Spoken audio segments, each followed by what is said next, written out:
শুধু আমরা যদি আমাদের জীবনকে বরকতময় করতে চাই, তাহলে আমাদের ১ নম্বর করণীয় হচ্ছে আমরা তাকওয়া ভিত্তিক জীবন গঠন করব।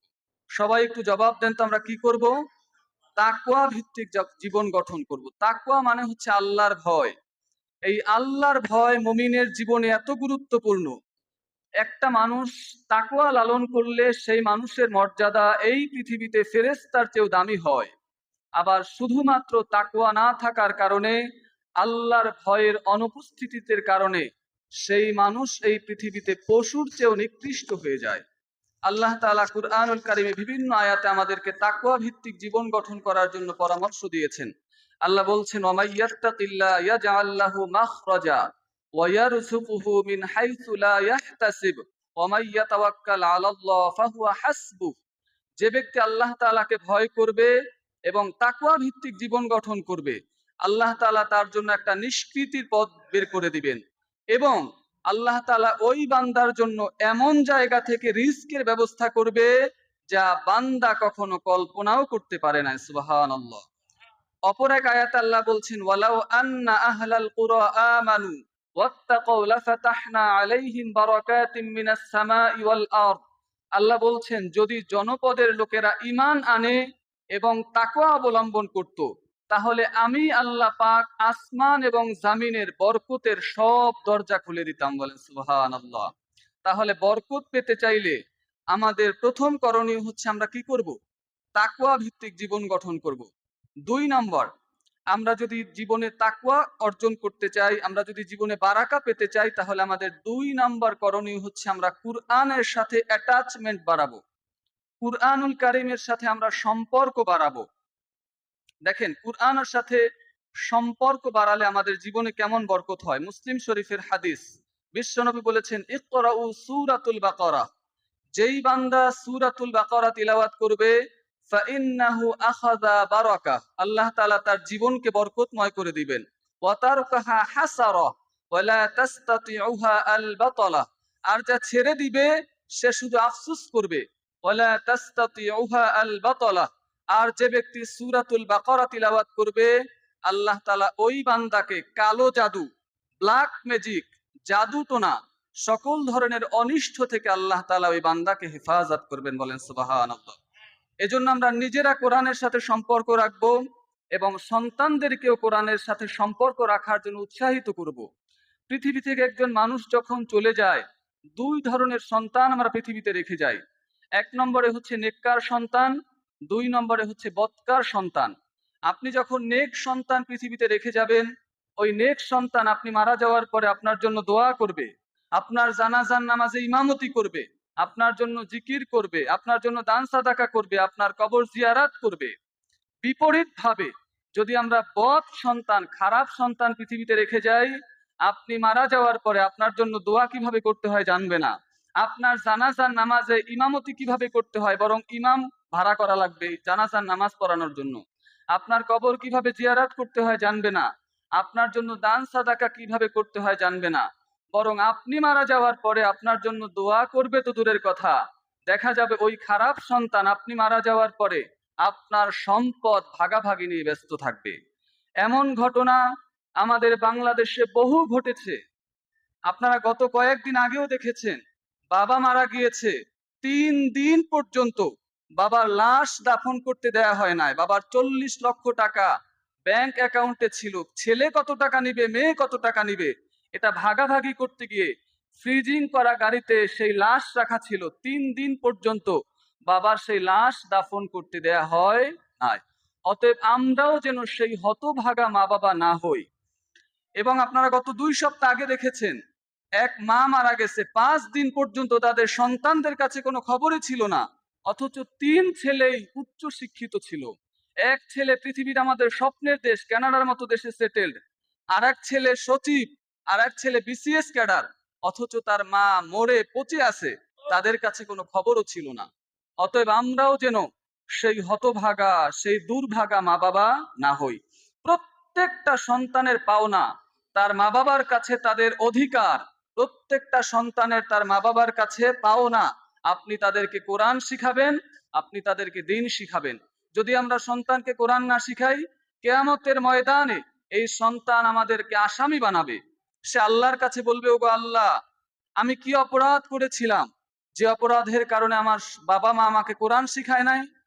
তখন আল্লাহ বলবে, হে বান্দা, তুমি এখন কি চাও? তখন সন্তান বলবে, আজ আমি আমাদের মা বাবাদেরকে অপমানিত করতে চাই। তখন সন্তান ওই মা বাবার বুকের উপর পাড়া পাড়া দিয়ে সে যাবে। এজন্য আমরাও যেন সেই দুর্ভাগা মা বাবা না হয়ে যাই। ৩ নম্বরে হচ্ছে, জীবনে বরকত পেতে চাইলে আমরা সুন্নাহ ভিত্তিক জীবন গঠন করব। সবাই বলেন, আমরা কি করব? সুন্নাহ ভিত্তিক জীবন গঠন করব। দেখেন, জীবনে সুন্নাহ মানলে কিভাবে বরকত আসে। রাসূলের কাছে একবার এক সাহাবী এসে বলল, ইয়া রাসূলুল্লাহ, ইন্না নাকুলু ওয়ালা নাশবা। রাসূল, আমি খাই কিন্তু আমার পেট ভরে না। তখন রাসূল বললেন, ক্বালা ফালাআল্লাকুম তাকুলুনা মুতাফাররিকুন। হে সাহাবী, তুমি মনে হয় একা একা খাবার খাও। তখন সাহাবী বলল, ক্বালু নাম, হ্যাঁ রাসূল, আমি একা একা খাবার খাই। তখন রাসূল খাবারের সুন্নাহ শিক্ষা দিলেন। ক্বালা ফাজতামিউ আলা তাআমিকুম ওয়াযকুরু ইসমাল্লাহি আলাইহি বারাকা ইউবারিকু ফিহ। না না সাহাবী, তুমি একা একা খাবার খাবা না, তুমি সবার সাথে একসাথে খাবার খাবা এবং খাবারের শুরুতে বলবা বিসমিল্লাহ। তাহলে আল্লাহ তাআলা তোমাদের খাবার দাবারে, তোমাদের জীবনে আল্লাহ তাআলা বরকত ঢেলে দিবেন। তাহলে জীবনে বরকত পেতে চাইলে আমরা কি করব? খাবারে রাসূলের সুন্নাহ অনুযায়ী জীবন পরিচালনা করব। ৪ নম্বরে হচ্ছে, আমরা যদি জীবনে বরকত পেতে চাই, আমরা বেশি বেশি ইস্তিগফার করব। সবাই বলেন আস্তাগফিরুল্লাহ। নূহ আলাইহিস সালাম তার জাতিকে বলেছিলেন, ফাকুলতু আস্তাগফিরু রাব্বাকুম ইন্নাহু কানা গফফারা ইউরসিলিস সামাআ আলাইকুম মিদরারা। নূহ আলাইহিস সালাম তার জাতিকে বলছেন, হে আমার জাতিরা, তোমরা আল্লাহ তাআলার কাছে ক্ষমা চাও, তাহলে আল্লাহ তাআলা তোমাদের জন্য রহমতের বারিধারা নাজিল করবেন, তোমাদের ধন সম্পদ সন্তান সন্ততি বাড়িয়ে দিবেন, তোমাদের জন্য বাগান বাড়ি সৃষ্টি করবেন, তোমাদের জন্য নদী সমূহ প্রবাহিত করবেন। তাহলে কাজ হচ্ছে একটা, সেটা হচ্ছে কি? ইস্তেগফার করব। আমরা বেশি বেশি কি করব? ইস্তেগফার করব। হাদিসের মধ্যে এসেছে, যে ব্যক্তি ইস্তেগফার করে আল্লাহ তাআলা তাকে নগদ 3টা পুরস্কার দান করেন।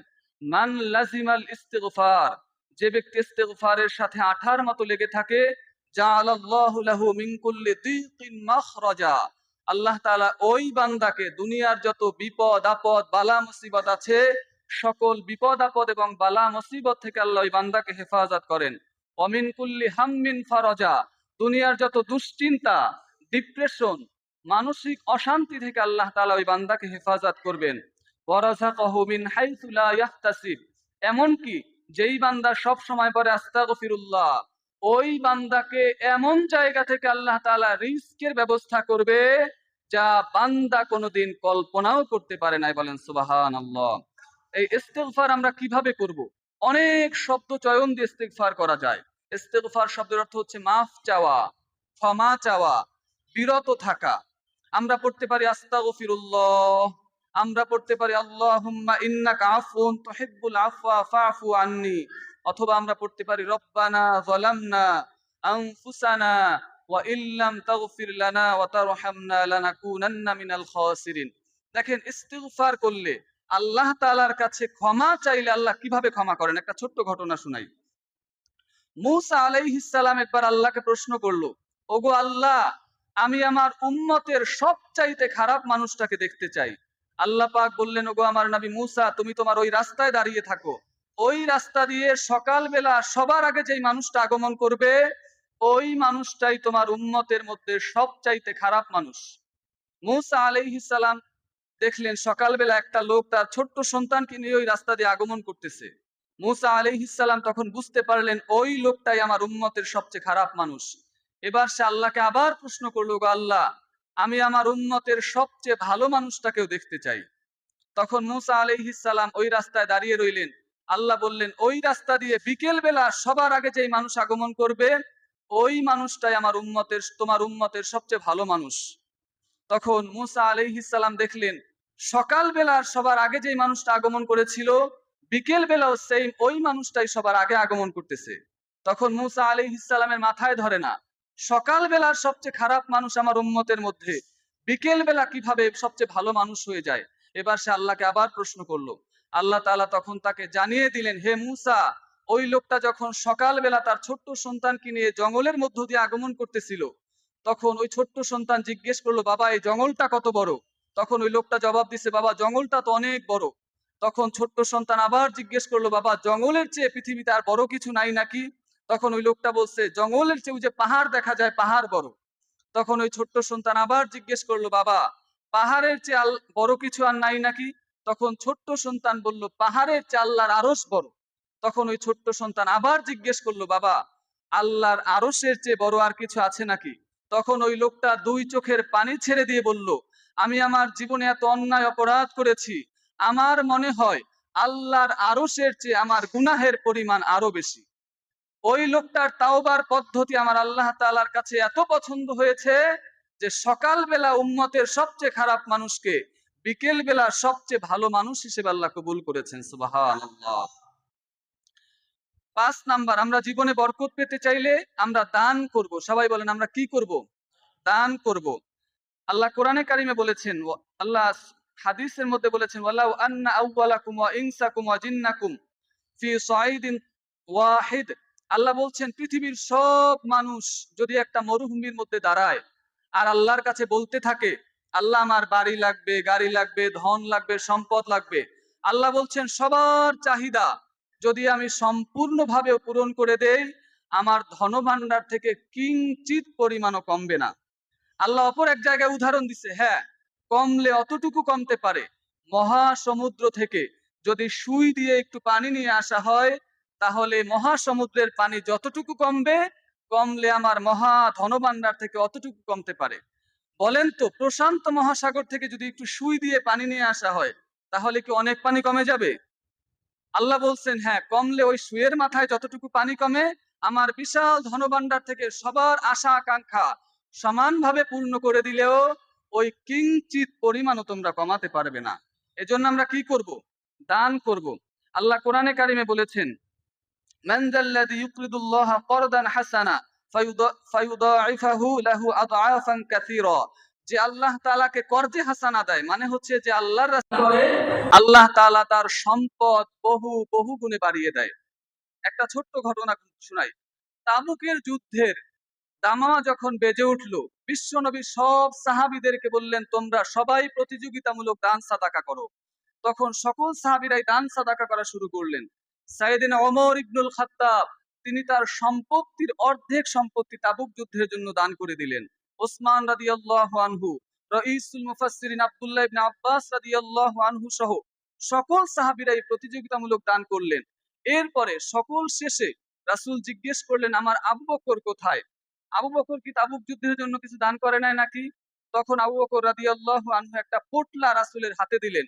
তখন রাসূল সকল সাহাবীদেরকে প্রশ্ন করা শুরু করলেন, তোমরা কে তাবুক যুদ্ধের জন্য কতটুকু দান করেছো আর কতটুকু বাড়িতে রেখে এসেছো? সকল সাহাবীদের জবাব প্রায় একই ছিল। কিন্তু সর্বশেষ যখন আল্লাহর হাবিব আবু বকরকে প্রশ্ন করলেন, আবু বকর জবাব দিলেন, হে রাসূল, আমি আমার মানব জীবনের যত সম্পদ ছিল সব আমি তাবুক যুদ্ধের জন্য দান করে দিয়েছি। সুবহানাল্লাহ। এজন্য আমরা কি করব? দান করব। মনে করেন আপনার হাতে 5 কেজি একটা পাথর আছে, এটা যদি আপনি দান করে দেন, আল্লাহ যদি আপনার 10 কেজি দেয়, ওইটা আপনি ধরতে পারবেন। যদি ওইটা দান না করেন, 10 কেজি আপনি ধরতে পারবেন? এজন্য আপনার কাছে যেটা আছে আপনি দান করে দেন, আল্লাহ আপনার অবশ্যই অবশ্যই রিজকের ব্যবস্থা করবেন। 6 নাম্বার হচ্ছে আমাদের মধ্যে কৃতজ্ঞতা বোধ থাকা। কি থাকা? কৃতজ্ঞতা বোধ থাকা মানে হচ্ছে শুকরিয়া থাকা। আমরা অনেকেই না শুকরিয়া করি, শুকরিয়া আদায় করি না। আল্লাহ কোরআনে কারিম বলছেন, লা ইন শাকারতুম লাযিদান্নাকুম ওয়া লা ইন কাফারতুম ইন্না আযাবি লাশাদীদ। যদি তোমরা আমার শুকরিয়া করো, তাহলে আমি তোমাদেরকে বহু বহু গুণে বাড়িয়ে দিব। আর যদি তোমরা অকৃতজ্ঞ হও, না শুকরিয়া করো, তাহলে জেনে রাখো আমার শাস্তি বড় কঠিন। তাহলে আমরা কি করব? শুকরিয়া আদায় করব। আমাদের মধ্যে শুকরিয়া নাই। যার বাইসাইকেল আছে সে মোটরসাইকেল কিনতে চায়, যার মোটরসাইকেল আছে সে প্রাইভেট কার কিনতে চায়, যার প্রাইভেট কার আছে সে চিন্তা করে জ্যাম ট্যাম ভাল লাগে না, হেলিকপ্টার কিনি। অতএব আমাদের আশা আকাঙ্ক্ষা কখনো পূরণ হয় না। রাসূল বলেছেন, কোন বনি আদমকে যদি স্বর্ণের বিশাল 2টা পাহাড় দেওয়া হয়, তারপর সে বলবে, I one the third one, আমি তৃতীয়টা চাই। অতএব মানুষের আশা আকাঙ্ক্ষা কখনোই পূর্ণ হয় না। যেই লোক ক্যান্সারে আক্রান্ত, সে কিচ্ছু চায় না, সে শুধু বাঁচতে চায়। এজন্য আমরা কি করব? শুকরিয়া আদায় করব। 7 নাম্বারে হচ্ছে আমাদের মধ্যে সততা থাকা। কি থাকা? আমরা ব্যবসায়িক কাজে হোক, চলাফেরার ক্ষেত্রে হোক, সব জায়গায় আমাদের মধ্যে যেন সততা থাকে। আল বাইআন বিল খিয়ার, রাসূল বলেছেন তোমরা যখন বেচা কিনা করো তখন দুটো অপশন থাকে, কিনবে কি কিনবে না। যখন সে পণ্যের কোয়ালিটি সঠিকটা বলে দেয় তখন আল্লাহ তাআলা তার ব্যবসার মধ্যে বরকত দান করেন। আর যদি ব্যবসার মধ্যে সে মিথ্যা বলে, আল্লাহ তাআলা অবশ্যই তার ব্যবসাকে ধ্বংস করে দিবেন। মনে করেন একটা বাস্তব উদাহরণ আপনাদেরকে দেই। আপনি ক্যান্টনমেন্ট গেছেন, আপনার এক বন্ধুর দোকানে আপনার একটা পাঞ্জাবি লাগবে, গিয়ে বলছেন বন্ধু আমার একটা পাঞ্জাবি দাও। বন্ধু একটা পাঞ্জাবি দিছে, বলছে যে সবার থেকে তো 1000 রাখি, আমি তোর কাছ থেকে কেনা দাম রাখতেছি, 800 টাকা দিস তুই। আপনি ক্যান্টনমেন্ট থেকে 800 টাকা দিয়ে পাঞ্জাবি কিনে দেবপুর বাজার আইসা দেখছেন যে ভ্যানে এটা 300 টাকা বেচতেছে। আপনারা কি বলছে যে কেনা দামে রাখতেছে, অথচ দেবপুর বাজার আইসা কি দেখছেন 300 টাকা এটা ভ্যানে বেচতেছে। তার মানে সে কি করছে? আপনার সাথে প্রতারণা করেছে। অতএব আমরা প্রত্যেকটা কাজে যেন সততা বজায় রাখি। 8 নম্বরে হচ্ছে আমরা জীবনে বরকত পেতে চাইলে আমরা আত্মীয়তার সম্পর্ক বজায় রাখবো। কি করব সবাই বলেন তো? আত্মীয়তার সম্পর্ক বজায় রাখবো। আত্মীয়তার সম্পর্ক রক্ষা করা এটি কেবলই মাত্র সামাজিক কোনো কাজ না, বরং এটি একটি ফরজ ইবাদত। এবং আত্মীয়তার সম্পর্ক বিনা কারণে ছিন্ন করা এটি হচ্ছে হারাম। এবং আত্মীয়তার সম্পর্ক রক্ষা করা হচ্ছে কি? ফরজ। আল্লাহ হাবিব বলেছেন মান আহাব্বা আইয়ুবসাতা লাহু ফি রিজকি ওয়া আইয়ুনসা লাহু ফি আথারি ফালইয়াসিল রাহিমা। যে ব্যক্তি চায় তার হায়াতে বরকত হোক, যে ব্যক্তি চায় তার রিজকে বরকত হোক, সেজন্য আত্মীয়তার সম্পর্ক বজায় রাখে। জীবনে বরকত পেতে চাইলে 9 নম্বরে হচ্ছে আমরা সকাল সকাল ঘুম থেকে উঠবো। রাসূল বলেছেন আল্লাহুম্মা বারিক লি উম্মতি ফি বুকুরিহা। যারা সকাল সকাল ঘুম থেকে উঠে সকাল বেলার সময়টা রাসূল তাদের জন্য দোয়া করেছেন। এই সময়টা হচ্ছে বরকতময় এক সময়। কিন্তু আমরা এখন সকাল সকাল ঘুম থেকে উঠি না। আমরা এখন ঘুমাইতে ঘুমাইতে দেখা যায় রাত শেষ, আর ঘুমাইতে যাইতে যাইতে দিন শেষ। এখন আমরা রাতকে বানিয়েছি দিন, দিনকে বানিয়েছি রাত। এজন্য দেখা যায় 20 বছরের ছেলে তার মাইগ্রেনের সমস্যা, তার দাড়ি, তার চেহারা ভেঙে যাচ্ছে এবং সে তার স্বাস্থ্য হারিয়ে ফেলছে। জীবনের সবচেয়ে মহামূল্যবান সম্পদ সে তার যৌবনকে নষ্ট করে ফেলছে। এজন্য এটি হচ্ছে ঘুম এবং সময়ের অপব্যবহারের কুফল। এজন্য আমরা কি করব বলেন? সকাল সকাল ঘুম থেকে উঠবো। 10 নম্বর, আমরা জীবনে বরকত পেতে চাইলে আমরা তাড়াতাড়ি বিয়ে করব। কি করব বলেন? আপনারা তো সবাই বিয়ে করে ফেলছেন, যারা বিয়ে করেন নাই তাড়াতাড়ি বিয়ে করবেন। আল্লাহ কোরআনে বলেছেন ইয়াকুনু ফুকারা ইউগনিহিমুল্লাহু মিন ফাদলিহি। যে ব্যক্তি চরিত্র রক্ষার জন্য বিয়ে করবে, আল্লাহ তাআলা নিজ অনুগ্রহে তাকে সচ্ছলতা দান করবেন। আব্দুল্লাহ ইবনে মাসউদ রাদিয়াল্লাহু আনহু এই আয়াতের তাফসীর করতে গিয়ে বলছেন, তোমরা বিয়ের মাধ্যমে ধনাঢ্যতা তালাশ করো, বিয়ের মাধ্যমে আল্লাহ তাআলা তাদের জীবনে সচ্ছলতা দান করবে। এখন দেখা যায় বিয়ের আগেই কত কিছু। আমি চট্টগ্রামে অনেকদিন থাকার সুযোগ হয়েছে। চট্টগ্রামে আমি দেখলাম যে একটা রেস্টুরেন্ট হয়েছে, নাম দিছে বাবু তুমি খাইছো। এক সময় আমরা ছোট বাচ্চাদেরকে বলতাম বাবু তুমি খাও, আর এখন ছেলে মেয়েকে বলে বাবু, মেয়ে ছেলেকে বলে বাবু। কি এক জামানা চলে এসেছে! অথচ ইসলাম এগুলো কখনোই সমর্থন করে না। 11 নাম্বার হচ্ছে জীবনে বরকত পেতে চাইলে আমরা সবাইকে আগে সালাম দিব। কি করব? আগে সালাম দিব। দেখেন সালাম শব্দটার মধ্যেই বরকত আছে। আসসালামু আলাইকুম ওয়া রাহমাতুল্লাহি ওয়া বারাকাতুহু, মানে সালাম শব্দটার মধ্যেই কি আল্লাহ তাআলা বরকত দিয়েছেন। রাসূলুল্লাহ সাল্লাল্লাহু আলাইহি ওয়াসাল্লাম বলছেন ইয়া আইয়ুহান নাস আফশুস সালাম। তোমরা 3টা কাজ করো আর নিরাপদে আল্লাহর জান্নাতে যাও। 1 নম্বরে হচ্ছে যাকে দেখো তাকেই সালাম দাও। 2 নাম্বার ওয়াতিমুত তাআম, মানুষকে খাবার খাওয়াও। 3 নাম্বার ওয়াসাল্লু বিল লাইলি বিন নাসি ওয়ান নিয়াম, দুনিয়ার মানুষ যখন ঘুমিয়ে যায় তখন রাতের আধারে তাহাজ্জুদ পড়ো। আর এই 3টা কাজ করলে তুমি নিরাপদে আল্লাহর জান্নাতে প্রবেশ করতে পারবে। কিন্তু আমরা এখন সালাম দিতে চাই না, শুধু নিতে চাই। মাদ্রাসার প্রিন্সিপাল সে চিন্তা করে আমি কেন অন্য শিক্ষকদেরকে সালাম দিব, বরং সবাই আমাকে সালাম দিবে। এলাকার মুরব্বী পার্ট নিয়ে রাস্তায় দাঁড়ায় আছে, যুবক ইয়াং ছেলেদেরকে সালাম দেয় না, বরং সবাই তাকে সালাম দিবে সে আশা করে। অথচ এটা কশ্চিন কালেও আমার রাসূলের চরিত্র ছিল। বরং আমার রাসূলকে গোটা জীবনে কেউ কখনো আগে সালাম দিতে পারে না। রাসূলুল্লাহ সাল্লাল্লাহু আলাইহি ওয়াসাল্লাম সবাইকে সবসময় আগে সালাম দিতেন। হযরত আনাস রাদিয়াল্লাহু আনহু বলেছেন, আমি বিশ্ব নবীর 10 বছর খেদমত করেছি। এই 10 বছরের জীবনে কোনোদিন আমি আমার নবীকে আগে সালাম দিতে পারি নাই। একদিন আমি আমার নবীকে আগে সালাম দেওয়ার জন্য একটু লুকিয়ে আড়াল করে দাঁড়ালাম। আড়াল থেকে বের হয়ে যখনই আমার নবীকে আমি সালাম দিতে যাব, আমি সালাম দেওয়ার আগে আমার নাবী আমাকে সালাম দিয়ে দিলেন। এজন্য ছেলে হোক, মেয়ে হোক, ছোট বড় সবাইকে আমরা কি করব? আগে সালাম দিব। বউকেও আগে সালাম দিবেন, এটা সুন্নাহ। এখন আমরা বিয়ের পরে নিজে হয়ে যাই নবাব সলিমুল্লাহ, বউরে বানায় কাজের মেয়ে জরিনা। ঠিক কিনা? রাসূলুল্লাহ সাল্লাল্লাহু আলাইহি ওয়াসাল্লাম সারাদিন কাজ শেষ করার পরে যখন বাসায় যেতেন, বাসায় যেয়ে যদি দেখতেন এখনো বউ রান্না বান্নার কাজ শেষ করে নাই, রাসূল কখনোই তাদেরকে ধমক দিতেন না, তাদের সাথে রূঢ় আচরণ করতেন না, তাদের সাথে কঠোর ভাষায় কথা বলতেন না, বরং রাসূল নিজে তাদেরকে রান্না বান্নার কাজে সহযোগিতা করতেন। রাসূলের চরিত্রের সাথে আমাদের চরিত্র মিলান তো। আমরা সারাদিন দরকার নাই, 3 ঘন্টা কাজ করার পরে বাসায় গেছেন, বাসায় গিয়ে দেখছেন আপনার স্ত্রী এখনো রান্না বান্নার কাজ শেষ করে নাই, তখন তুমি বাদ দিয়া তুই শুরু হবে। ঠিক কিনা? তুই সারাদিন কি করস? ঠিক কিনা? এজন্য আমরা স্ত্রীদের সাথে সুন্দর আচরণ করবো, এটা রাসূলের সুন্নাহ। 12 নম্বরে হচ্ছে বরকতের জন্য দোয়া করা। কি করা? বরকতের জন্য দোয়া করা। আমরা সন্তানদের জন্য দোয়া করি না? আমার সন্তানটা যেন একজন ভালো স্কুলে চান্স পায়, ভালো ইউনিভার্সিটিতে চান্স পায়, আমার সন্তানের ইউরোপের ভিসাটা যেন হয়। এমন অনেক দোয়া আমরা করি, কিন্তু এর চেয়েও সবচেয়ে বেশি দোয়া করা উচিত আমার সন্তানটা যেন একজন ভালো মানুষ হয়। কারণ দিন শেষে আমার সন্তান যত ভালো ইউনিভার্সিটিতে চান্স পাক, যত ভালো রেজাল্টই করুক না কেন, যদি সে একজন ভালো মানুষই না হয়, তাহলে সেই সম্পদের সেই সন্তান দিয়ে আমাদের কশ্চিন কালেও কোনো উপকার হবে না। আল্লাহ দোয়া শিখিয়েছেন, রব্বানা হাবলানা মিন আজওয়াজিনা ওয়া যুররিয়াতিনা কুররাতা আয়ুনি ওয়াজআলনা লিল মুত্তাকিনা ইমামা। হে আল্লাহ, আমাকে এমন স্ত্রী দান করেন, এমন সন্তান দান করেন, যেই স্ত্রী যেই সন্তানের দিকে তাকালে আমার চক্ষু শীতল হয়ে যায়।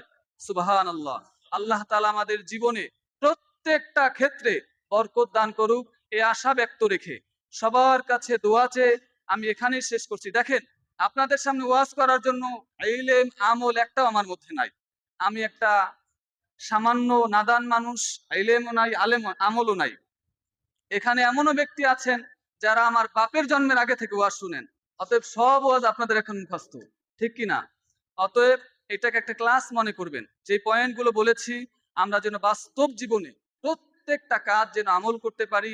আল্লাহ তাআলা আমাকে এবং আপনাদের সবাইকে যেন সেই তৌফিক দান করেন, এই আশা ব্যক্ত রেখে সবার কাছে দোয়া চেয়ে সবার ইহলৌকিক এবং পরলৌকিক জীবনের শান্তি কামনা করে এখানেই শেষ করছি। ওয়াসসালামু আলাইকুম ওয়া রাহমাতুল্লাহি ওয়া বারাকাতুহু। হাযা মা ইলমি ওয়াল ইলমু ইনদাল্লাহ।